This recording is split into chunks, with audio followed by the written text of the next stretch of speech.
Bonjour et bienvenue dans ce nouvel épisode d'À nos rêves, le podcast des gens qui ont réalisé leurs rêves et qui nous racontent comment et pourquoi ils l'ont fait. Je suis Julie Simoniti, coach en réalisation de rêves. Et cet été, je me suis lancé le défi de réaliser moi aussi un de mes rêves, celui de faire un road trip autour de la France pour aller enregistrer des podcasts avec les personnes que j'avais rencontrées sur les réseaux sociaux dans ma démarche. Je suis partie sans voiture et sans argent pendant 2 semaines et j'ai eu la chance de rencontrer 14 personnes inspirantes sur mon chemin dont je vais partager avec vous les témoignages. Épisode 2, Andrea à Metz.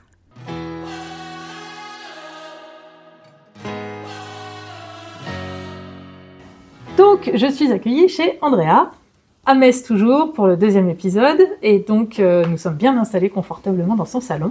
Bonjour Andrea. Bonjour Julie. Merci de m'accueillir. Ravie. Je te propose de rentrer directement dans le vif du sujet, puisque tu as bien préparé ton sujet aussi, il me semble. Donc, est-ce que tu peux te présenter en quelques mots et présenter le rêve que tu as ou que tu vas réaliser ? Tout à fait. Donc, moi, c'est Andrea. Je suis à Metz, en Lorraine, mais je viens de plus à l'est. Je suis hongroise de Budapest et je vis en France depuis plus de 30 ans. J'y ai fait ma vie et j'ai toujours eu un lien très fort avec la nature. Donc, mon rêve, c'est aussi en lien avec ça. Je suis sensible à l'écologie depuis toujours, à la protection de la nature. Depuis que tu es petite ? Ouais, depuis que je suis petite. Mes parents m'ont amenée depuis toute petite avec eux en randonnée. Puis après, quand je marchais avec ma sœur, tous les week-ends, on sortait de la ville pour marcher dans la nature. Donc c'est quelque chose de précieux, de très fort. Oui, tout à fait.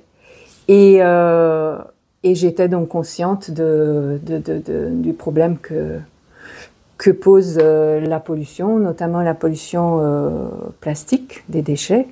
J'étais inquiète pour les animaux, surtout pour nous les humains, et puis évidemment les générations futures.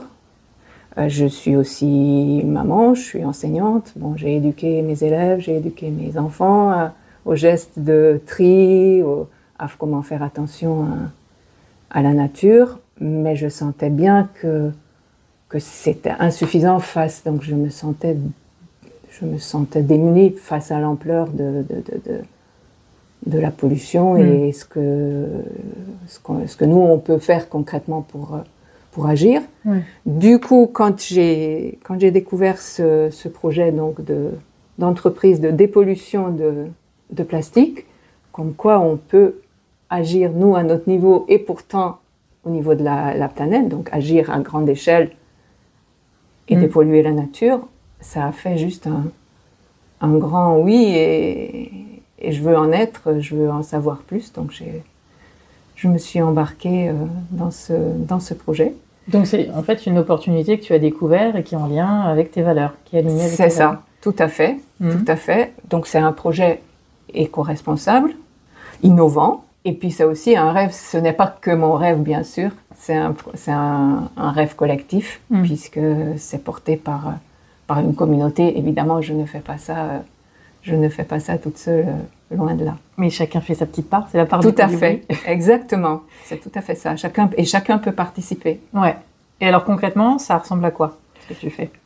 Concrètement, donc je suis contributrice et ambassadrice, on va dire, d'un mouvement qui soutient une entreprise qui a trouvé la technologie de retransformer les déchets plastiques qui sont éparpillés malheureusement partout dans la nature en leur composant d'origine, qui est en fait un dérivé du pétrole. Donc on obtient une huile qu'on appelle l'huile de pyrolyse ou huile de recyclage, qui ressemble en fait au pétrole et qu'on peut d'ailleurs uniquement pour servir à nouveau, oui. Ouais. On mélange en fait quand même à du pétrole pour refaire des nouveaux plastiques. D'accord. Parce que ça, c'est une nouvelle technologie, on ne pouvait pas faire ça avant ? Apparemment, bon, d'après ce que j'en sais, la technologie n'est pas nouvelle, mais appliquée de cette façon et rendue à échelle industrielle, ça n'a pas été possible. Ça a été possible récemment, donc l'entreprise existe depuis 2020 et ils ont mis en gros 3 ans pour mettre au point et perfectionner la technologie. Donc ça pousse plus loin le recyclage du plastique par rapport à ce qu'on connaissait avant, à échelle industrielle, quoi. Déjà, et à savoir que actuellement il y a très peu de nos déchets qui sont recyclés, même nos déchets qu'on collecte, qu'on trie. Malheureusement, il y a un petit pourcentage qui est recyclé, et au niveau planétaire encore moins. Et c'est ça qui fait qu'en fait, il y a un continent plastique grand comme 3 fois la France qui flotte dans l'océan. Donc ça, j'en étais consciente, mais je n'avais pas ces chiffres exacts et l'ampleur de cette catastrophe. Ah oui, ça malheureusement. Et c'est composé quand même beaucoup aussi de choses qu'on pourrait éviter, parce que le plastique, ce n'est pas le plastique qui pose problème, mais les déchets plastiques. Et si les déchets plastiques posent problème, c'est parce que on en fait n'importe quoi, parce qu'ils n'ont pas de valeur. C'est tout ce qui est jetable, c'est tout, tous les emballages. Et donc cette entreprise collecte justement, parce qu'il y a plastique et plastique, il y a énormément de plastique. Cette entreprise a trouvé la technologie en fait pour donc recycler justement tout ce qui est plastique fin, les sacs plastiques, tout ce qui est à usage unique et qui s'accumule dans la nature, que ce soit les décharges sauvages malheureusement dans les pays d'Asie, ou qui flottent malheureusement dans les mers et les océans. Donc et alors c'est ça le projet. Justement, si ça ne t'embête pas, je voulais revenir sur un truc que tu m'as expliqué quand on s'est vu donc en visio, par rapport à la façon dont sont collectés ces déchets-là. Tout à fait. C'est par qui, c'est comment ça se passe, et comment c'est revendu, comment c'est récupéré par l'entreprise? Oui, alors l'entreprise fait en sorte que tous les acteurs de ce processus soient rémunérés et tout le monde y trouve son compte et son intérêt. Donc, à commencer par justement ceux qui collectent les déchets. Ils ont par exemple un programme avec une association de 10 000 pêcheurs. Donc, quand eux, ils remontent leur filet, malheureusement, ils remontent beaucoup de plastique parmi les poissons. Et jusqu'ici, ils rejetaient le plastique dans l'océan. Alors que là, en fait, l'entreprise va récupérer, donc leur racheter.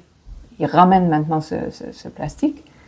Ils revendent en fait à l'entreprise. Pour eux, ça sert ça fait un revenu supplémentaire. Ils vendent d'un côté leurs poissons, de l'autre côté les déchets plastiques. Et pour l'entreprise, en fait, c'est la matière première. Et alors, il faut forcément que ce soit des groupements ou des associations qui récupèrent ce plastique, ou ça peut être des particuliers? Non, après, il y a plein de manières.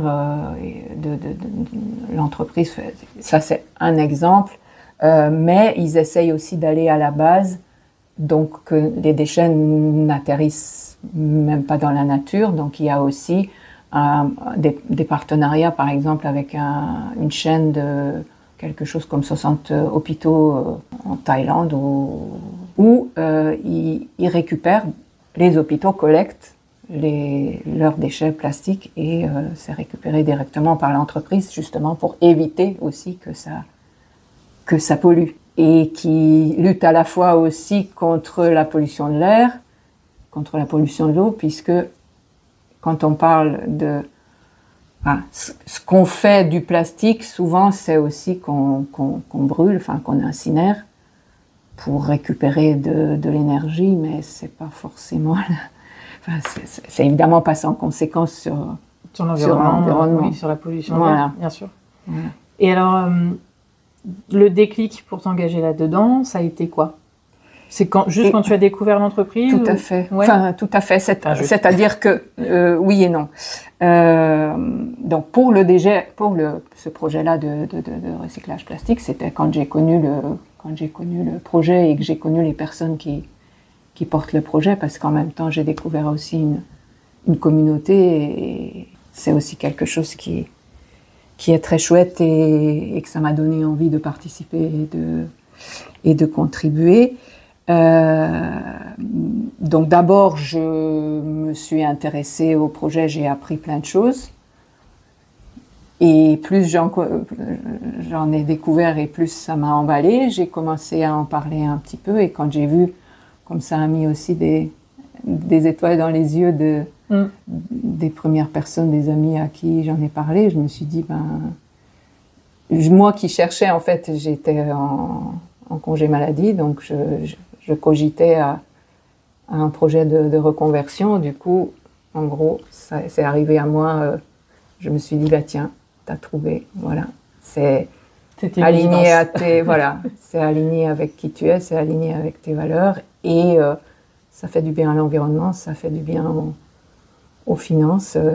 Allez, on y va. Ouais. T'as des personnes avec qui travailler, et du boulot, il y en a, donc c'est sûr. Allez, on y va. Quand tu t'es engagée sur ce projet-là, est-ce que avant tu avais des peurs? Alors, pas forcément sur ce projet-là. Bon, je suis plutôt de nature optimiste, donc j'essaye plutôt de voir ce qui va plutôt que ce qui ne va pas. Sur ce projet-là, moins. Enfin, je n'avais pas d'appréhension. Justement, je suis soutenue par le côté collaboratif, le côté collectif. Précédemment, j'avais un autre projet que je portais seule. Sur le même thème? Non, pas sur le même thème. J'ai travaillé, j'étais enseignante, et j'ai découvert, en fait, pour mes enfants à la base, une méthode hongroise qui aide les enfants en difficulté d'apprentissage par des mouvements qui sont en fait les mouvements de la première année de vie de l'enfant, qui ont créé dans son cerveau les connexions neuronaux qui sont les bases de l'apprentissage, et qu'on peut en fait améliorer en refaisant ces mouvements-là même plus tard. Et donc cette méthode-là, donc je l'ai apprise, je l'ai connue en Hongrie, je l'ai apprise, je l'ai traduite, et je l'ai pratiquée pendant plusieurs années. Je l'ai appelé Gymnéa, voilà, parce que gymnastique, ça ressemble à des mouvements de gym. Et à un moment donné, j'ai eu envie de développer ça et d'en faire, pareil, peut-être une idée de reconversion, en tout cas de développer cette activité. Donc c'est un projet que tu voudrais développer en parallèle de... Non, ça c'était mon projet, on va dire, précédent. D'accord, sur lequel tu as plus d'appréhension. Oui, non, pas forcément d'appréhension, mais quand j'ai commencé, quand je me suis mise en disponibilité pour développer le projet. Et bon, d'un côté, c'était en 2019-2020, donc comment te dire que... Pas la bonne période. Bah oui, mais ça, je pouvais pas savoir. Personne, voilà. Voilà. Donc ça, c'est vrai que, bon, le Covid a changé quand même beaucoup de choses. Mais en tout cas, ce que je voulais dire, c'est que c'était un projet quand même que je portais seule, en tout cas en France.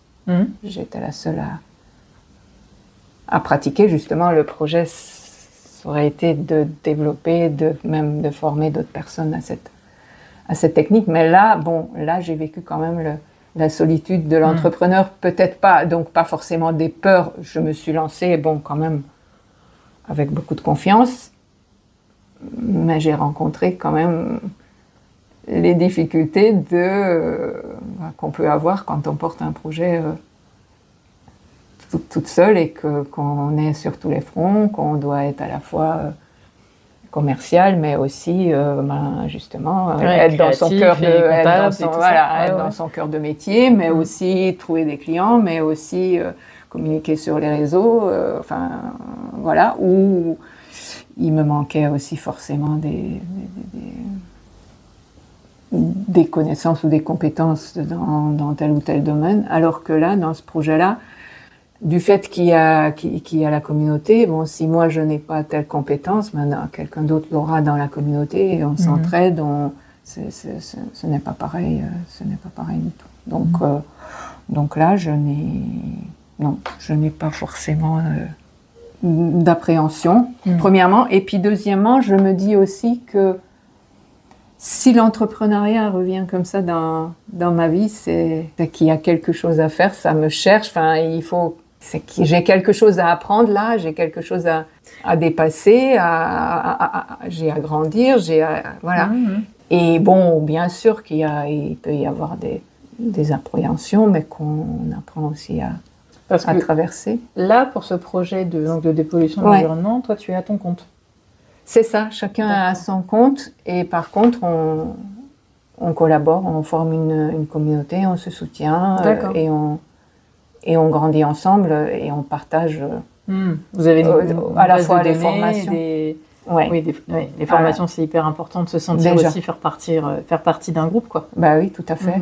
Et à tous les niveaux, on partage, on se soutient, mais chacun est indépendant, donc c'est chouette comme. Et donc là, ça fait combien de temps exactement ?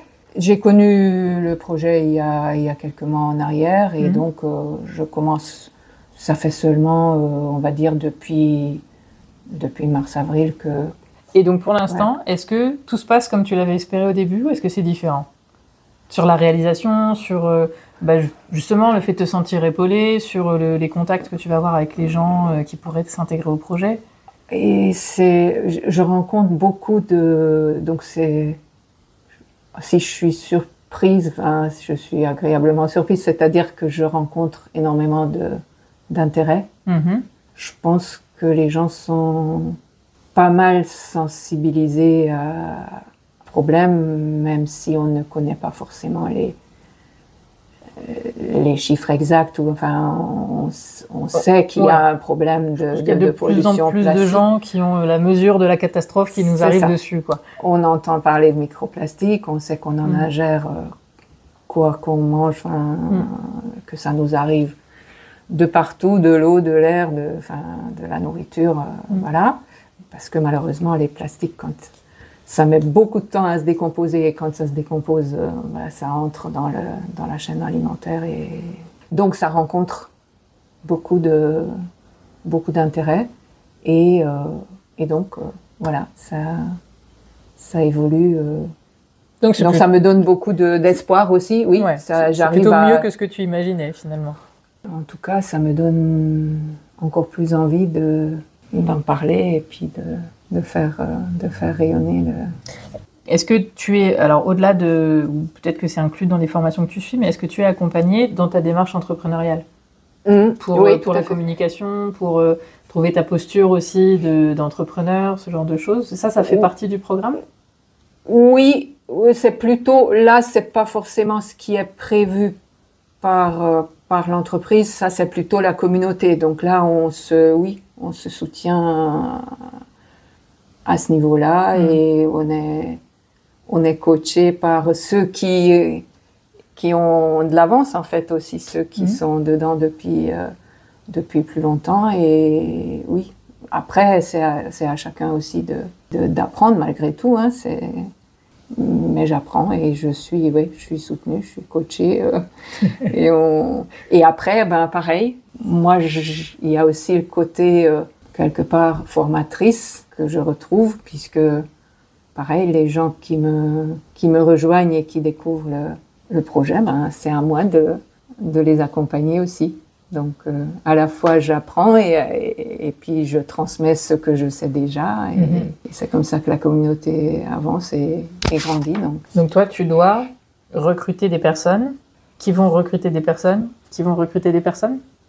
Il y a deux façons de contribuer, en fait. Soit en tant que donneur d'ordre de recyclage, donc commander, en fait, là où tout un chacun peut s'impliquer, c'est qu'on peut donc financer le retrait des déchets plastiques. D'accord. Et ce n'est pas un don, on récupère une preuve numérique qui s'appelle crédit plastique, qui a une valeur et qui a un actif qui est censé, on suppose que ça va prendre encore plus de valeur au fil du temps. Donc c'est quelque chose qui n'est pas, ce n'est pas un don qu'on fait, c'est un investissement en fait.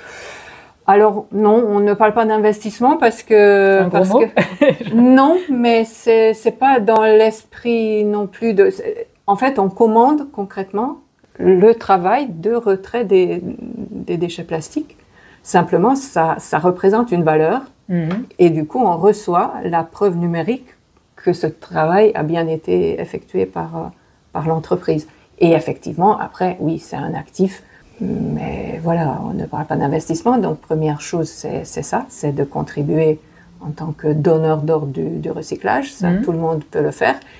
Et après, si le cœur vous en dit, vous pouvez faire aussi partie de ceux qui rayonnent le projet et qui trouvent d'autres personnes par le bouche à oreille, oui, qui font entrer d'autres personnes dans la communauté, pareil, soit en tant que contributeur, soit en tant qu'ambassadeur. D'accord. Donc, et ce qui est chouette, c'est que ça se déploie de plus en plus partout dans le monde. Donc, que ce soit les formations, que ce soit les supports, sont disponibles dans beaucoup de langues. En tout cas, si on connaît quelqu'un, je ne sais pas moi, en Afrique, au Canada, enfin dans un autre pays d'Europe, la personne peut rejoindre le projet un petit peu partout. Et du coup, c'est vrai que c'est une communauté internationale qui se... Oui, c'est sa force en fait. C'est sa force. C'est que c'est partout. Tout à fait. Qui fait rayonner le projet. Et plus on est, plus on commande de retrait, et plus il y aura de plastique retiré de la nature. Donc c'est là où c'est chouette. Et plus on en entend, plus il y a de personnes qui en parlent, et plus il y a de personnes qui en entendent parler et qui peuvent rejoindre ce mouvement. Et c'est l'effet boule de neige. Tout à fait. Et alors, jusqu'à présent, qu'est-ce qui, d'après toi, a planté ? Qu'est-ce que tu n'as pas réussi à faire ? J'ai des progrès à faire sur plein de choses, à la fois... Mais c'est pas des échecs, c'est du coup... Non, c'est pas des échecs, c'est des apprentissages, voilà. Je m'améliore et ça fait partie aussi du coaching qu'on reçoit, de nous auto-évaluer et de dire, où j'en suis, par exemple, sur tel point, présenter le projet, j'ai appris à faire une présentation... public, donc il y a des slides pour expliquer le projet. Et malgré le fait que je suis enseignante, a priori, parler en public, ce n'est pas en soi peut-être un défi, mais n'empêche que il faut apprendre à parler de la bonne manière de ce projet dans ce cadre-là et en public. Et on commence petit, puis après on est appelé à parler sur des zones publiques ou dans des salles devant un certain nombre de personnes. Donc voilà, et par exemple. C'est prévu pour toi bientôt ? Oui. Donc ça on prévoit donc avec une autre personne de l'équipe de faire, parce que jusqu'ici les présentations, c'est ce que j'ai animé, c'est plutôt sur Zoom. Donc là, il y a régulièrement. Donc ça, j'en ai déjà fait. Et puis, des événements physiques, pour l'instant, je n'ai pas été présentatrice, mais c'est prévu, on aimerait mettre ça au point, un événement physique où on invite du monde pour parler de ce projet et qu'on animerait donc avec... Donc, ce serait avec une autre personne. Ça, ce sera à l'automne, c'est prévu. Ok. Donc, ce serait par exemple, je vais peut-être dire une bêtise, mais dans les réseaux d'entrepreneurs, d'industriels, ce genre de choses. Tu sais, ça peut être ça, mais simplement même les particuliers. D'accord. Donc, faire un événement où on va parler de dépollution plastique et de comment on peut contribuer. Et on fait la présentation du projet. les gens qui sont intéressés viennent prendre de l'information. Oui, ça peut être des, Tout est ouvert, des entreprises, c'est ouvert. Et puis après, chacun détermine justement son envie, enfin son degré de contribution ou son envie de... Est-ce que je participe en tant que contributeur ou est-ce que je veux aussi participer en tant qu'ambassadeur? Voilà, après chacun... Mais déjà, de venir prendre l'information, savoir que ça existe et qu'on peut en être. Voilà. Donc, par exemple, donc ça, voilà. J'apprends et ainsi de suite. Enfin, j'apprends comme ça sur, pareil, communiquer sur les réseaux. Enfin, voilà. C'est pas simple, hein. Non, voilà. Il faut s'y mettre. C'est ça. Ouais. Tu travailles aussi sur LinkedIn à publier non, sur LinkedIn, justement, ça, ce sera la prochaine... C'est la prochaine étape? Oui. D'accord. De refaire mon profil et de parler de... Parce que je trouve que ça marche vachement bien. Hein. Oui. Bah, justement, ce que tu disais par rapport à ton amie Delphine. Oui, tout à fait. Je pense qu'elle a peut-être eu le même ressenti que moi. Exactement. Quand j'ai fait le challenge d'Ulysse Lubin. Exactement. J'étais épatée parce que déjà, tu as plein de personnes qui se sont investies là-dedans. Et c'est vrai qu'on a souvent une vision de LinkedIn c'est très, très spécifique, très professionnel, c'est très guindé, moi, etc. j'avais aussi cette image-là, oui. Ben voilà, moi c'est aussi l'image que j'en avais il y a encore 1 mois et demi. Et le fait d'échanger avec des gens qui ont la même perception de ce réseau et de se rendre compte que on est tous là à ne pas oser poster parce qu'on se dit oui mais est-ce que ça va être pertinent ce que je dis, et finalement d'oser poster quelque chose qui sort de l'ordinaire. Mais en fait, ça fait une espèce de vent de fraîcheur sur ce réseau qui était un peu poussiéreux, quoi. Oui. Et justement, les gens sont très demandeurs de projets innovants, avec des valeurs très fortes, avec des gens qui sont très convaincus, qui proposent des choses, qui ne sont pas juste à republier les posts de leur entreprise ou ce genre de choses. Et puis qui sont, je pense qu'il y a une communication un peu plus, engagée. C'est ça. Authentique, enfin. Authentique, c'est exactement le mot, exactement. Ouais. On s'y met, on y met de sa personne. Donc, c'est ça. C'est pas juste corporate, c'est parce que je bosse dans cette boîte-là que je repartage. Non, c'est parce que j'ai des valeurs et du coup, je présente mon projet qui est en accord avec mes valeurs. C'est ça. Ça, c'est en fait très apprécié sur LinkedIn. C'est ça. Et donc là, justement, donc Delphine, c'est ma partenaire, c'est par elle que j'ai découvert le projet et c'est avec elle que... C'est quoi déjà son... Delphine Greencatcher, c'est ça? Oui, son pseudo. Voilà, sur LinkedIn. Et donc, c'est prévu qu'elle nous forme, qu'elle nous transmette en tout cas l'expertise qu'elle est en train de développer sur LinkedIn. Bon, elle communique déjà bien aussi sur Facebook, voilà. Mais voilà, tout ce qu'elle apprend, ce qu'elle développe comme compétence, elle met très rapidement au service de son équipe et de sa communauté. Donc c'est prévu. C'est une chaîne. Moi aussi, voilà, tout à fait. Ça bénéficie à tout le monde. Tout à fait. Sur le projet que tu es en train de mettre en place, qu'est-ce qui te rend le plus fier? Et ce qui me rend le plus fier, c'est que j'ai contribué à faire retirer plus de 30 000 kilos de déchets plastiques de la nature. Donc ça j'avoue que... Ça pèse lourd. Oui, j'avoue que ça me rend fière parce que, forcément, je me sens utile à quelque chose, à un projet qui est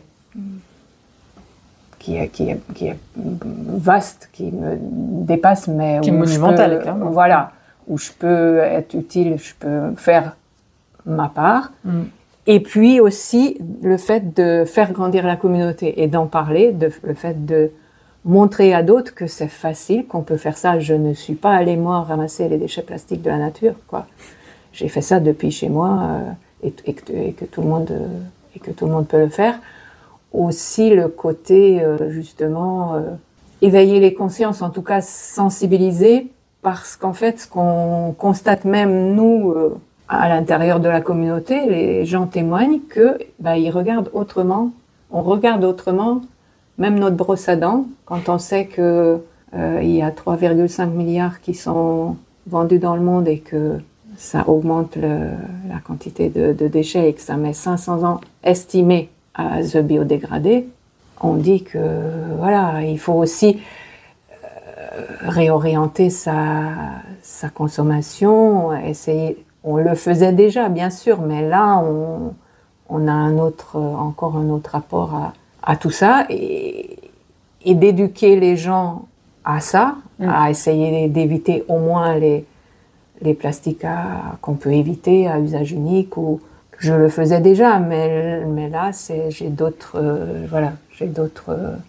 arguments, j'ai d'autres apports. Donc, dans la démarche, il y a le côté collecter et recycler le plastique, mais il y a aussi un aspect d'éducation vis-à-vis des gens pour qu'ils choisissent des matériaux qui sont pas du plastique ou qui sont pas jetables, ou ce genre de choses, ou c'est pas exactement... Non, c'est pas prévu dans le programme, c'est pas prévu par l'entreprise, mais quelque part la communauté fait ça. Ouais. Les gens déjà qui rejoignent le projet sont donc, comme on a dit, sensibilisés, mais prennent encore plus conscience de effectivement qu'est-ce qu'on peut aussi faire pour éviter de produire des déchets, parce qu'on le sait, hein, les meilleurs déchets sont ceux qu'on ne produit pas, voilà.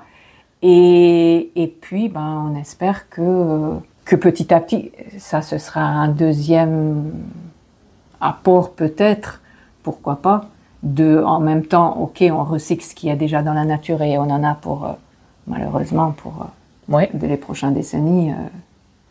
L'entreprise a sa matière première, malheureusement, heureusement pour elle, mais en tout cas, malheureusement pour la nature, en tout cas, il y en a des déchets dans la nature à recycler, mais si on peut éviter d'en mettre moins ou de pas en mettre du tout, voilà. Oui, donc il y a un volet éducatif, mais ça se fait plus par la communauté, par la sensibilisation, par le fait qu'on en parle et que à la fois on apporte la bonne nouvelle, comme quoi on peut faire quelque chose, on peut recycler et recycler de la bonne manière, puisque petit à petit c'est possible de circulariser en fait, puisque ce nouveau plastique produit à partir de cette huile de pyrolyse est de nouveau recyclable. Donc, à l'infini alors. À l'infini. Wow. Et ce qu'on fait en fait pour le verre, je me suis renseignée récemment pour le verre. En France, je crois que c'est quelque chose comme 88%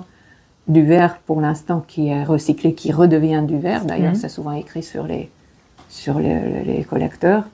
Je redeviendrai du verre. Le papier, pareil, c'est recyclé. Donc le verre, c'est déjà 88% qui est recyclé et on tend vers 100% d'ici 2029. J'ai lu ça récemment. Alors que pour le plastique, c'est pas du tout, mais du tout. Il y a 5% au niveau mondial, c'est pas au niveau France, c'est un peu mieux, mais c'est ridicule. Qui est recyclé. Donc, et c'est ça qui fait aussi que ça devient un déchet, puisque quand ce sera considéré comme matière première, ça ne va plus traîner dans la nature. Les pêcheurs, ils ne rejettent plus le plastique qu'ils repêchent. Mais bien sûr, à partir du moment où ça a de la valeur. Voilà. Donc en gros, c'est ça la philosophie de ce projet, c'est de montrer que ces déchets qui pour l'instant nous empoisonnent littéralement, en fait, ont une valeur et qu'on peut en faire quelque chose et qui ne seront bientôt plus considérés comme quelque chose qu'on peut jeter. Et voilà, mais pour ça, en fait, il faut intéresser tous les acteurs du projet. Et puis, voilà, on a l'habitude de dire qu'on entre, en fait, dans l'âge d'or du recyclage plastique. On arrive en fait, c'est un nouveau paradigme qui est en train d'émerger, qui existe pour d'autres choses, comme le verre. Pourquoi pas pour le plastique. Ce qui est particulièrement fort, je trouve, dans cette approche-là, c'est que c'est une façon de percevoir l'intérêt qu'a chacun à participer à ça. Bah oui, tout à fait. À partir du moment où les industriels comme les particuliers ont un intérêt, magiquement, c'est fou, quoi. C'est ça. Donner de la valeur aux déchets. C'est ça. Les humains, nous, on a ainsi fait. Il faut que, ouais, en tout cas, ça marche comme ça. Donc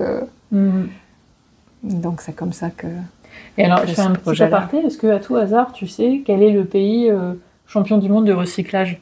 Moi, je sais pas du tout. Ça, je ne sais pas non plus.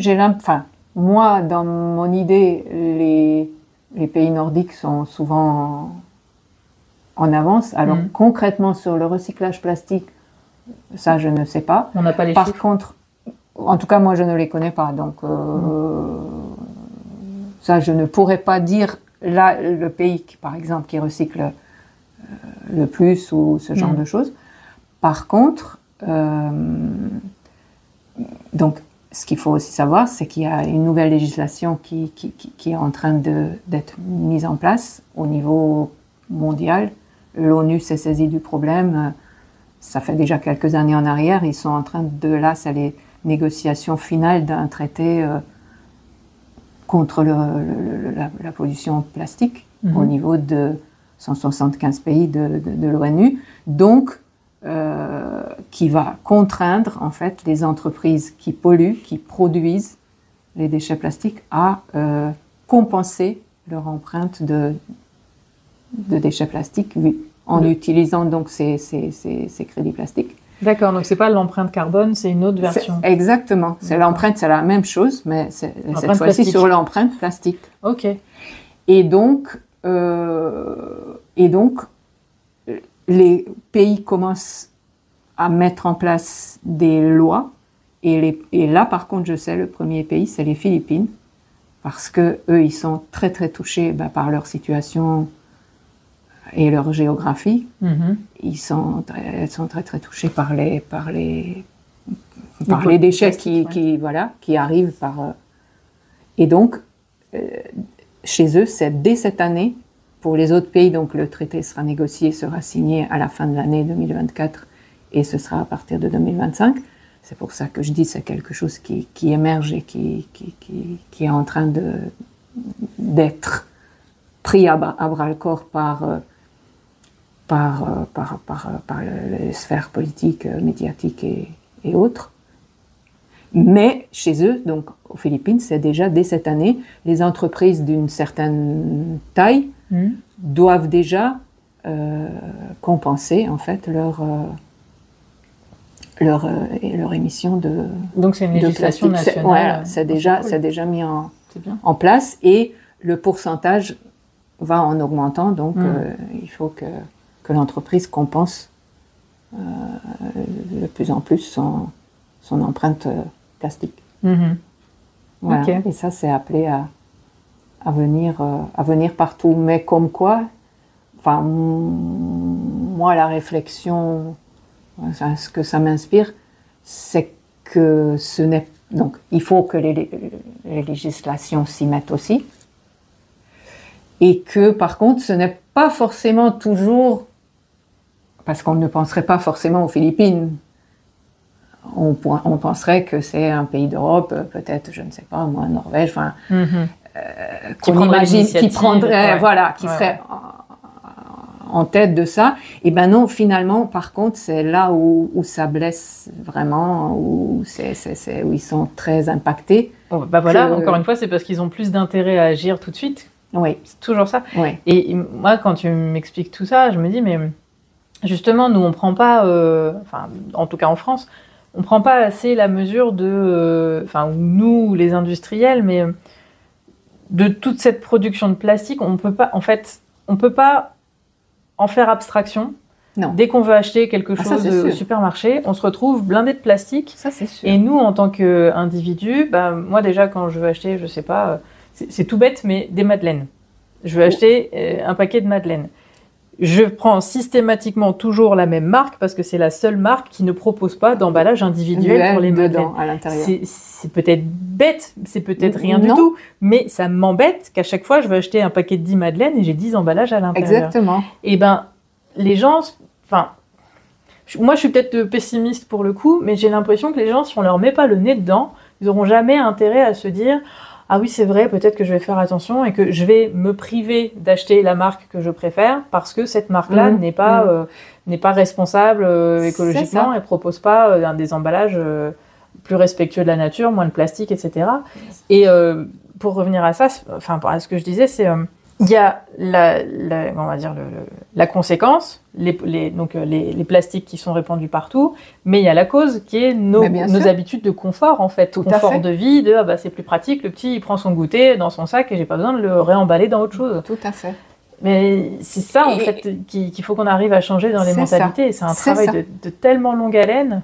Oui, mais c'est là où les gens peuvent être sensibilisés. En fait, toi, ta démarche, c'est déjà une démarche qu'on appelle consommateur. Tu es sensibilisé à ça. Tu dis, je prends la marque qui ne met pas d'emballage. Et moi, c'est pareil. Attention au maximum, sans compter que, bien sûr, on peut aussi acheter en vrac. Enfin, on trouve quand même des... Ça se fait de plus en plus, d'ailleurs. Ça se fait de plus en plus. Donc, il y a cette démarche-là. Et effectivement, il faut sensibiliser les gens. Et on peut les sensibiliser. Et puis, oui, ce que je voulais dire, c'est que les entreprises, parce que le plastique, on ne va pas l'éliminer du jour au lendemain. Et effectivement, ça continuera, les emballages, il y aura du plastique.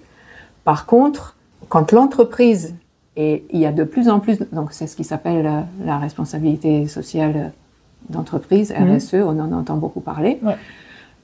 Ça va entrer dans cette démarche-là. Donc, quand l'entreprise devra compenser son empreinte de pollution plastique, premièrement, il y aura forcément une réflexion, parce que vu qu'il faudra, pareil, elles seront obligées de compenser, c'est financier. Donc, peut-être que là, ça les fera réfléchir et qu'ils vont dire, au fait, comment on peut faire pour en produire moins vu qu'il faut qu'on compense, donc ça nous frappe au porte-monnaie. Malheureusement, ça marche comme ça, mais tant mieux, parce que c'est comme ça que ça va avancer, premièrement. Et deuxièmement, les entreprises, donc déjà maintenant, les entreprises qui deviennent neutres en plastique via notre société, obtiennent un label, un logo, plastique neutral, donc qui peuvent apposer sur leur emballage. Et ça, c'est un signal fort pour les consommateurs. Du coup, le consommateur peut dire, je choisis cette marque-là, parce que eux, ils compensent, autrement dit, ils font retirer autant de plastique de l'environnement que ce qu'ils émettent. Donc, je vais préférer acheter ce produit-là plutôt qu'un produit concurrent. Donc, pour l'instant, c'est sur la base du volontariat et c'est une publicité pour les entreprises qui font cette démarche-là. Et il y en a qui font... Oui, tout à fait. Et il y en a, même en Europe, même en France, il y a déjà des entreprises qui Est-ce que tu as des noms à citer? Est-ce que tu connais des marques qui font ça? Alors, en France, il y a une entreprise qui s'appelle Sacofan, qui produit des emballages, tout ce qui est matière d'emballage, si les infos sont exactes. Et puis, par exemple, en Italie, il y a une marque de peau une entreprise qui vend des mozzarella. Et ça aussi, c'est effarant quand on voit les mozzarella qui sont emballés individuellement et encore dans un grand sachet. Bon, chez eux, c'est encore autrement, c'est des pots, un peu comme nos pots de yaourt. Donc, les mozzarella sont vendus dans des petits pots. Et bien, cette entreprise, donc, qui s'appelle Joella, est devenue neutre en plastique. Ça veut dire qu'elle compense son empreinte de pollution plastique. Elle fait retirer l'équivalent de ce qu'elle émet comme plastique. Et je pense à un truc, c'est qu'en général, quand on achète quelque chose qui est plus respectueux de l'environnement, on a tendance à se dire, oui, mais je vais le payer plus cher. Et cette marque-là, vu qu'elle récupère de l'argent en recyclant le plastique, est-ce qu'elle arrive à garder les mêmes prix que les autres marques qui ne le font pas? Non, ils ne récupèrent pas l'argent. Ils ont leur crédit, c'est le le crédit plastique, pour eux, il faut non, c'est l'inverse. Eux, il faut qu'ils dépensent. Eux, ils mettent de l'argent sur la table pour quand je dis compenser leur empreinte plastique, eux, ils achètent cette neutralité via les crédits plastiques de notre entreprise. Donc, il y a les deux versants. Eux, ils vont, et ce sera ça l'obligation. Quand je dis les entreprises alors, est-ce qu'ils vont répercuter ça au niveau du consommateur ou est-ce que voilà, c'était ma question. Ça, je ne sais pas. Est-ce qu'ils vont eux absorber? Mais en tout cas, les entreprises, ce sont les entreprises qui polluent, qui devront payer et qui vont. Donc, d'une part, il faudrait que les entreprises qui polluent soient sanctionnées. C'est pas sanctionné en tout cas, mais qui devront compenser. Des amendes, ouais. Et que les entreprises qui polluent moins soient avantagées fiscalement. Là, ce serait double. Oui, ça c'est une chose. Ici, en fait, l'entreprise qui pollue moins, mettons justement, l'entreprise choisit de ne pas emballer individuellement pour réduire. Et là, c'est pas les sanctions, c'est plutôt l'incitation, mais par la fiscalité aussi, puisque du coup, elle doit compenser la quantité. Oui. Donc, si elle réduit sa quantité, ce sera comme ça l'évolution. Plus les entreprises comprendront que moins elles émettent de déchets, moins elles doivent compenser, moins elles doivent mettre d'argent pour compenser leur empreinte plastique. Peut-être que ça va aussi amener une réflexion des entreprises et de produire moins de plastique. Mais c'est plutôt dans une logique d'incitation que de sanctions. C'est pas les sanctionner, à moins qu'elles vivent le fait de compenser. Mais en tout cas, pour eux, c'est sûr, ça les frappe au porte-monnaie, ça c'est certain. Mais c'est comme ça qu'il y aura une réflexion. Et puis, du coup, nous, en tant que consommateurs, on va dire, en tout cas, on a la possibilité, et il faut espérer qu'il y a de plus en plus de gens qui vont faire cette démarche. Je ne sais pas, du coup, si l'entreprise va répercuter dans le prix et que les gens vont... Mais en tout cas, on sera informé, on verra le logo, on sait que cette entreprise compense sa pollution plastique et on peut dire, j'achète chez eux parce qu'ils le font plutôt que la concurrence qui est moins respectueuse. Ouais, mais du coup, c'est vraiment une question de démarche personnelle encore pour le moment. C'est pas, ça touche finalement plus les consommateurs que les producteurs, je trouve. Si, on agit sur les deux, puisque les entreprises seront donc... alors, pour l'instant, les entreprises qui produisent du plastique sont déjà tenues par la loi d'inclure 30% de matières recyclées, de plastique recyclé. Et pareil, ce pourcentage va aussi augmenter. Donc, je pense qu'on essaye de jouer, quand je dis on, c'est à la fois les législateurs, les sphères politiques qui s'en emparent, essayent de jouer sur tous les niveaux pour répondre à ce problème. Voilà. Vaste sujet. Tout à fait. Qu'on ne résoudra pas en une soirée, malheureusement. Non plus. D'accord. Et donc, est-ce que, du haut de ton expérience, même si c'est assez récent, tu aurais un conseil à donner à quelqu'un qui voudrait se lancer, donc soit dans cette démarche-là, soit juste se lancer sur un projet qui lui tient à cœur parce que ça transcrit ses valeurs, mais qui n'ose pas le faire, qui a peur ou qui prend un peu plus de temps avant de se lancer. Quel conseil tu donnerais à une personne comme ça ? Alors évidemment de ne pas lâcher, de continuer à y croire, même si on doit faire peut-être des détours, même si le projet n'évolue pas évidemment toujours comme on imagine, de ne pas abandonner, de continuer à chercher la façon de s'y prendre et à avancer. Aussi de trouver des partenaires, même si c'est un projet qu'on porte seul, de surtout pas rester... la solitude de l'entrepreneur, on connaît. Tout à fait. Et puis de faire peut-être des petits pas, mais constants, vers son rêve. Là, j'ai une belle citation d'un entrepreneur qui est aussi mon coach, mentor, qui a écrit, entre autres, le Miracle Morning, qui s'appelle Hal Elrod, qui Miracle Morning, bon, c'est connu, et c'est dans son autre livre qui s'appelle L'équation du miracle, où il dit « L'avenir, quel qu'il soit, qui vous paraît tenir du rêve aujourd'hui, est simplement une réalité future qu'il vous reste à créer. » Donc l'avenir qui nous paraît un rêve, on y aspire, pour lui, suffit de faire d'y croire et de faire les petits pas et on transforme en fait son rêve en réalité. Donc, et alors moi j'aime beaucoup les citations et celle que tu viens de donner, ça m'évoque une autre citation de Malala Yousafzai. Tu la connais? Elle a eu le prix Nobel de la paix en 2015, je crois, 2016.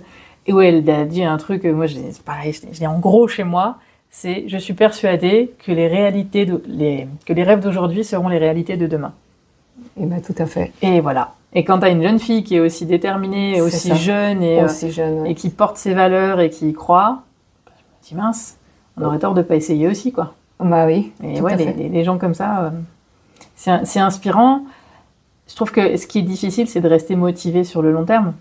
Mais il y a un truc que tu as dit, qu'il est important de trouver des partenaires. Et c'est ça aussi qui fait la différence. Hein. Ne pas rester seul et toujours se trouver des gens qui, même s'ils n'agissent pas avec nous, sont dans les mêmes valeurs parce que ça nous rebooste et tout ça. Ah oui, tout à fait. Oui, tout à fait. C'est Paulé. Et puis ta citation, ça s'applique aussi, je trouve, très bien à ce projet-là. Je pense qu'ils sont, parce que, ils se sont dit la même chose, les deux. Là. Ah oui, tout à fait. Ok. Voilà. Et donc, est-ce que tu veux donner des coordonnées où on peut trouver tout ça, avoir plus d'informations pour les personnes qui seraient intéressées, pour devenir contributeurs ou autres? Tout à fait. Parce que moi, je mettrai de toute façon les liens aussi en dessous de l'épisode. Mais si tu peux les donner là, je pense qu'il y a plein de gens qui sont intéressés. Donc, soit me contacter par Telegram ou Messenger, donc Andrea Tisserand. D'accord. Voilà. Soit donc visiter le site greencatchers.now.site. Donc tu mettras ce sera plus facile à lire qu'à entendre. Oui. Ou via le site, on peut nous joindre et on peut entrer en... Il y a un répertoire de toutes les personnes Non, mais on peut écrire via le site et entrer en via contact. Greencatchers. Oui, c'est ça. Entrer en contact avec... Super. Avec la communauté. Pour avoir des infos et puis c'est ça, déjà sur la page. Tout à fait. Sur la page, on a déjà pas mal d'infos et ensuite ne pas hésiter à laisser ses coordonnées. Ça arrive donc chez Delphine, chez moi et on prend contact et après on informe.